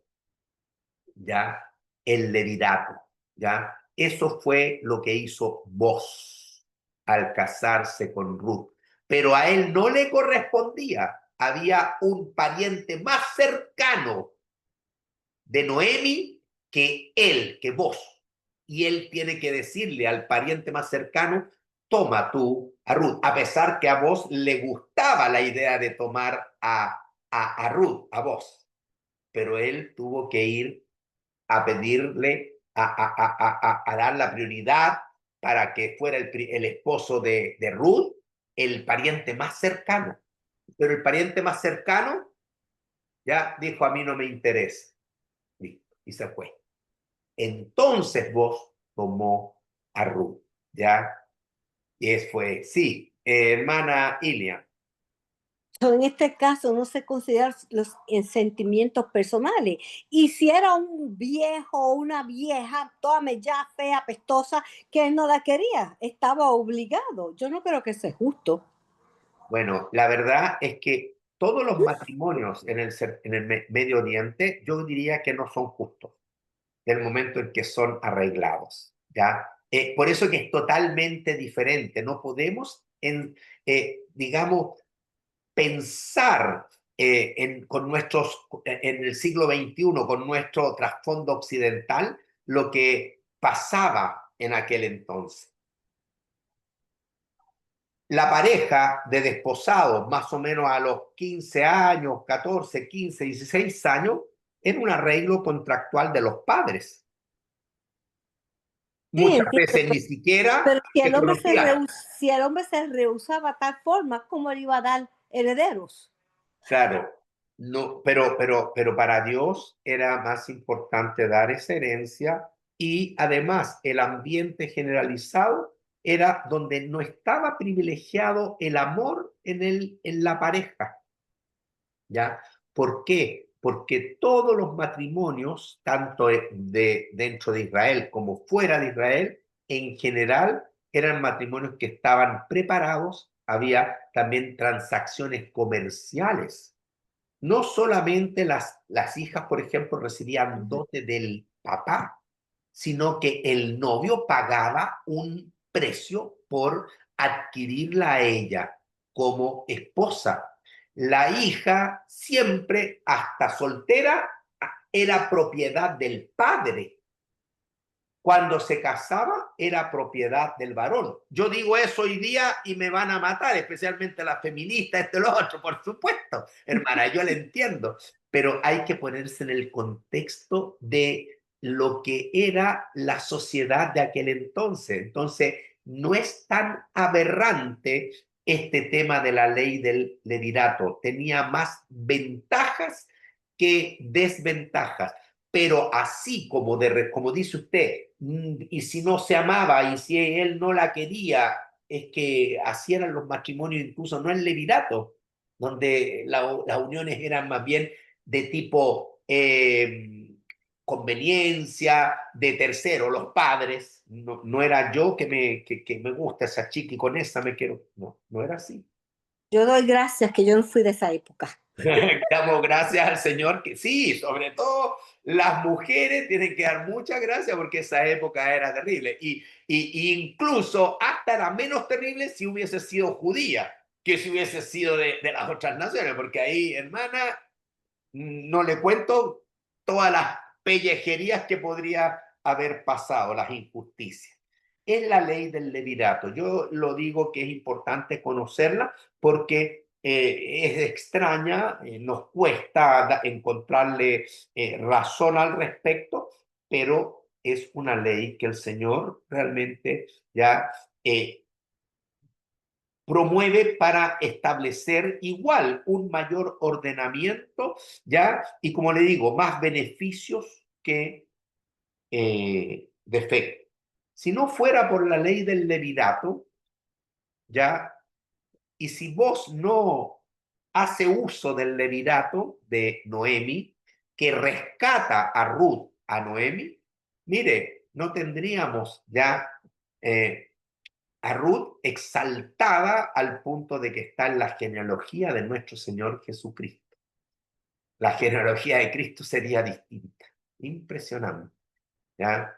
Bueno, hay mucho que hablar al respecto, pero por favor estudie bien, vea el comentario, analice como tarea Ruth capítulo, todo Ruth. Ruth es chiquitito, así que lo puede analizar. Y creo que sacó el último libro, el pastor Enzo, creo que es Ruth. No sé, déjenme ver si lo tengo. ¡Ah! Ruth. Así que lo puede comprar en Amazon, ¿ya? Y entonces ahí usted tiene un bonito pequeño comentario de un libro cortito, pero donde están estas situaciones del levirato.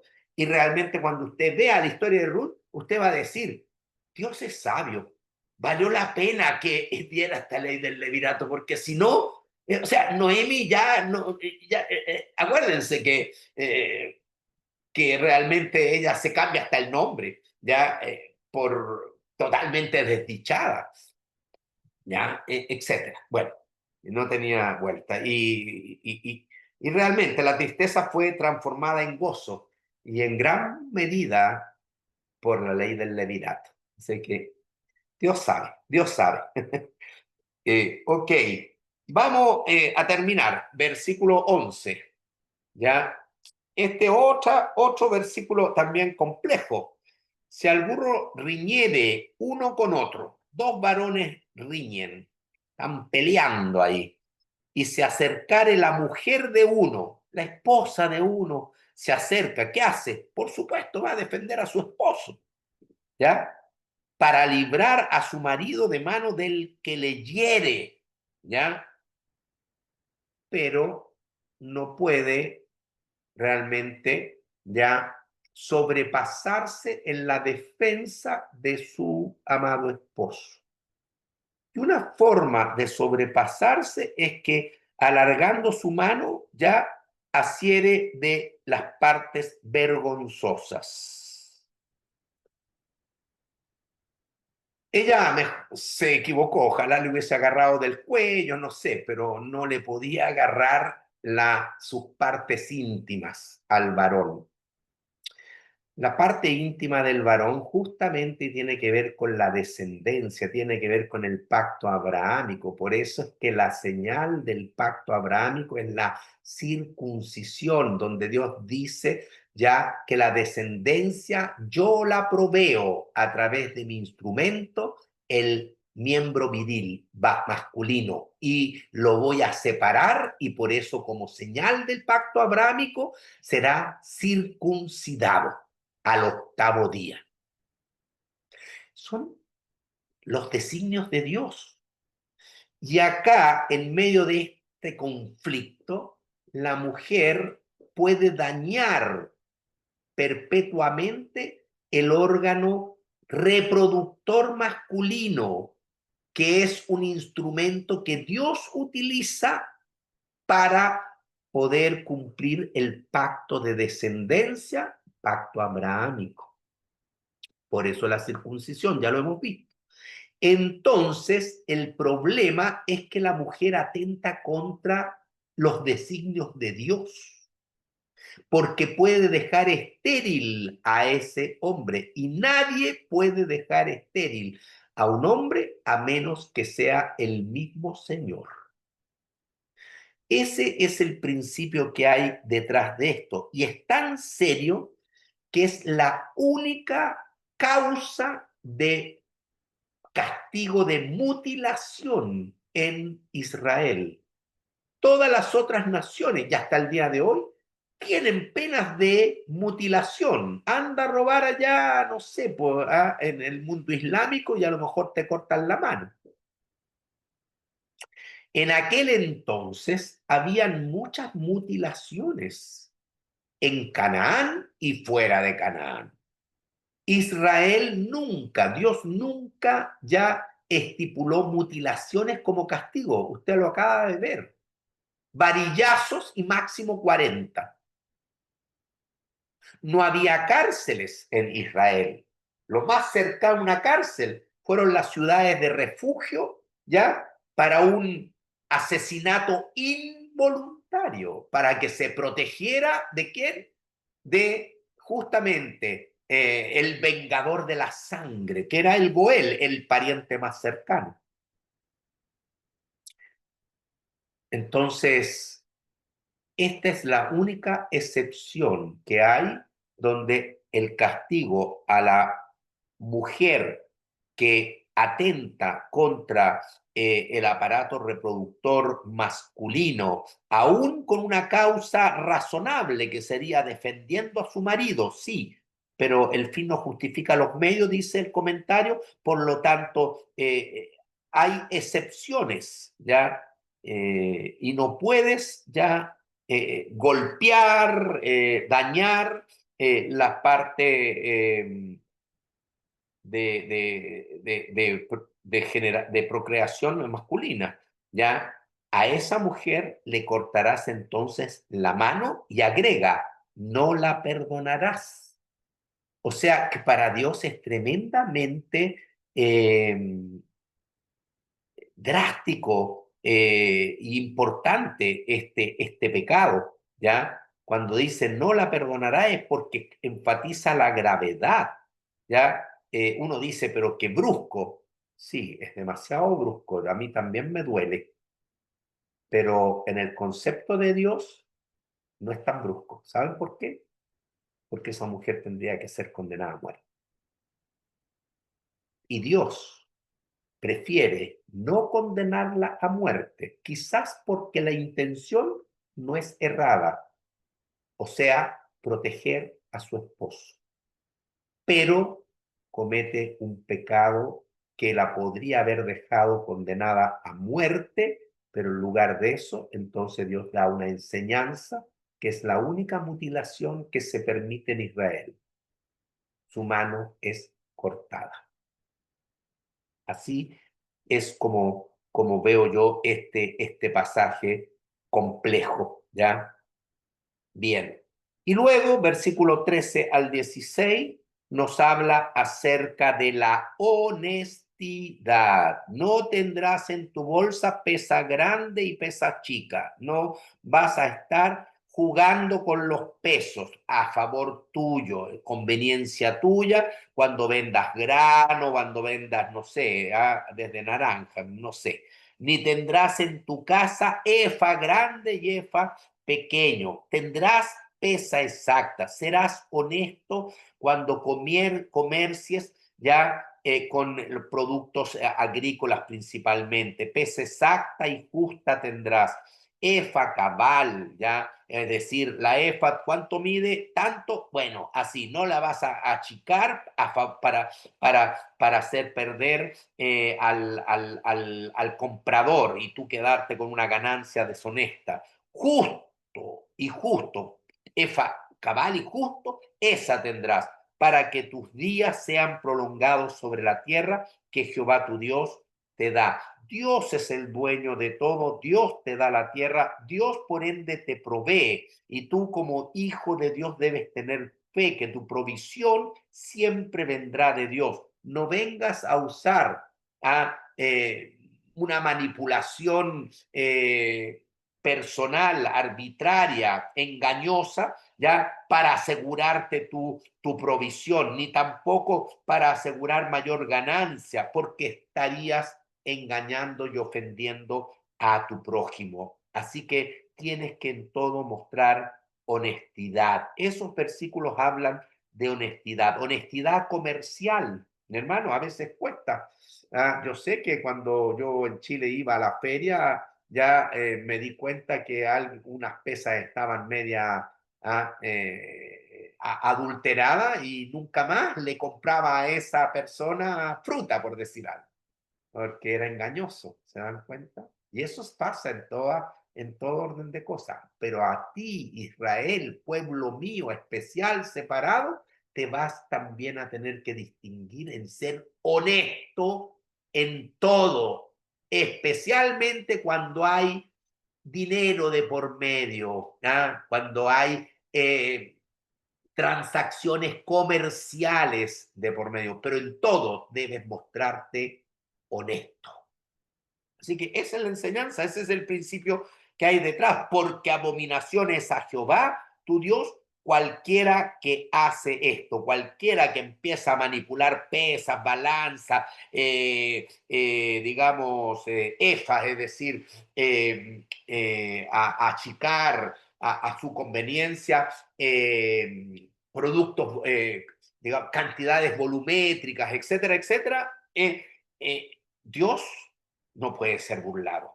Y esa acción tuya es abominación, ¿ya? Cualquiera que hace esto y cualquiera que hace injusticia, ¿ya? No es justo, ¿ya? Porque tiene su base en la deshonestidad y tú te tienes que librar de todo ello, ¿ya? Esa es la enseñanza de eso. Termino 17 al 19. Sí, 7 minutos me quedan. Acuérdate de lo que hizo Amalek. Y Dios aquí le recuerda también a este pueblo nuevo, a este nuevo auditorium, acuérdense, ya esta nueva generación de Israel, le dice, acuérdate de lo que hizo Amalek contigo en el camino cuando salías de Egipto. Quizás ellos eran niños, así que yo creo que acá en el mensaje hasta el mismo Moisés se encarga de recordarle. O a lo mejor los padres sí le contaron en el peregrinaje en el desierto, mira, cuando salimos de Egipto en Refidim íbamos felices y contentos, de repente teníamos también algunas quejas porque nos quejábamos contra Dios y contra Moisés, ya, y no sé qué habrá pasado, pero de repente un pueblo salió de unas colinas y nos atacó en la retaguardia, donde iban normalmente los ancianos, los débiles, los niños, ya, y mató sin ninguna contemplación, nos mermó toda la retaguardia, ya. Cuando los hombres de batalla llegaron, ya era tarde, ya habían arrancado. Ese fue Amalek, ya. Sin embargo, después Dios peleó con ellos y Josué los deshizo. Y hay eventos en los cuales aparece Amalek, los amalecitas, que realmente son figuras del mundo satánico. Amalek. El rey de Amalek es Ag, ya, él, Asuero, ya, Amán, perdón, Amán en el libro de Esther, que casi logra aniquilar al pueblo de Israel. Lo quería exterminar por medio del rey Asuero. Amán, dice que Amán era un agagita, o sea, Agag es el título del rey de los amalecitas, Agag, el rey Agag de los amalecitas. Y este Amán era un descendiente entonces agagita, o sea, era un descendiente de Amalek, o sea, un Satanás en el fondo, ¿ya? Entonces Amalek tiene que ver con un no sé, con una descendencia espiritual nefasta. Y Dios, por esa causa, al ser un enemigo que atacó siempre a Israel, ya, y que incluso en la historia lo trata hasta de exterminar, como menciona el caso de Amán en el libro de Esther, ya, hermano, Dios les recuerda aquí a esta generación que una vez asentado en la tierra, tienen que ir a exterminar a los amalecitas. La verdad es que Saúl perdió el reinado porque justamente él tuvo el mandato ya del profeta a exterminar a Amalek y Saúl no obedeció. Y esa desobediencia al dejar con vida al rey Agag, ahí está, ya, y al vacuno, al ganado, etcétera, etcétera, ya le significó desobediencia a los ojos de Dios y desde ese momento Saúl es desechado como rey. David, tiempo después, también ya va a aniquilar a los amalecitas, pero no lo logró del todo. Que el que más logra la aniquilación de Amalek es el rey Ezequías, ¿ya? Eso es historia como para leer. Pero aquí lo interesante es que Dios le está advirtiendo, enseñando a esta nueva generación que se acuerde el daño, lo mal que hizo Amalek con Israel cuando salían recién de Egipto. Todavía ni siquiera se habían organizado y este Amalek salió a aniquilar a Israel. De cómo te salió al encuentro en el camino y te desbarató la retaguardia con de todos los débiles, ahí están los niños, ancianos, mujeres, etcétera, que iban detrás de ti cuando tú estabas cansado y trabajado. Aquí recién salen de Egipto, por eso que todavía no van en el orden de la marcha que aprendimos en números, ¿se acuerda? Que la segunda tribu más grande, la primera más grande, Judá, iba al frente, pero la segunda más grande, que era Dan, iba en la retaguardia, porque Dios los ordenó para prevenir este ataque alevoso que hizo Amalek contra Israel, ¿ya? Bueno, entonces les desbarató la retaguardia de todos los débiles que iban detrás de ti cuando tú estabas cansado. Mira la condición en que se aprovechó este pueblo de atacarte, Israel. Tú estabas cansado, estabas trabajado, ya venías recién saliendo de Egipto, de esa persecución del imperio, del ejército egipcio. Y bueno, y no tuvo ningún temor de Dios. Así actuó Amalek. Por tanto, cuando Jehová tu Dios te dé descanso de todos tus enemigos de Canaán alrededor, en la tierra que Jehová tu Dios te da por heredad para que la poseas, tú saldrás a hacer guerra a Amalek. Borrarás la memoria de Amalek de debajo del cielo. No lo olvides. Es palabra del Señor que hay que tomar en serio cuando Él dice no lo olvides. ¿Ya? Así que Amalek, por esta circunstancia, no solo Canaán, las tribus y naciones, pueblos de Canaán, fueron designados como Jerem, ¿se acuerdan? Jerem, aniquilación, sino que Amalek, Amalek, fuera aún de Canaán, ahí tienes que ir y exterminar. Bueno, esa es la enseñanza con la cual termina el capítulo 25. Así que yo ahora ya me callo y hay unos 5 minutitos a lo mejor para que podamos abrir los micrófonos ya y quizás hacer algunas preguntas o algún comentario de la practicidad quizás de las enseñanzas del Señor. Algunas leyes muy, como lo vimos, arraigadas a las culturas orientales, algunas leyes que también fueron regulatorias para un descalabro que se estaba viviendo, como la parte de divorcio, ya vimos el levirato, pero sobre todo vimos el corazón de Dios donde nos manda a amar al prójimo como a ti mismo, a ser misericordiosos con los pobres, con los deudores que caen en desgracia, ya incluso proteger ya a aquel esclavo que huye de la crueldad de su amo, abrirle puertas, hospedarlo. Bueno, yo creo que la enseñanza del Señor en estos capítulos es preciosa porque hay ejemplos prácticos de cómo, de lo que para Dios significa amar al prójimo.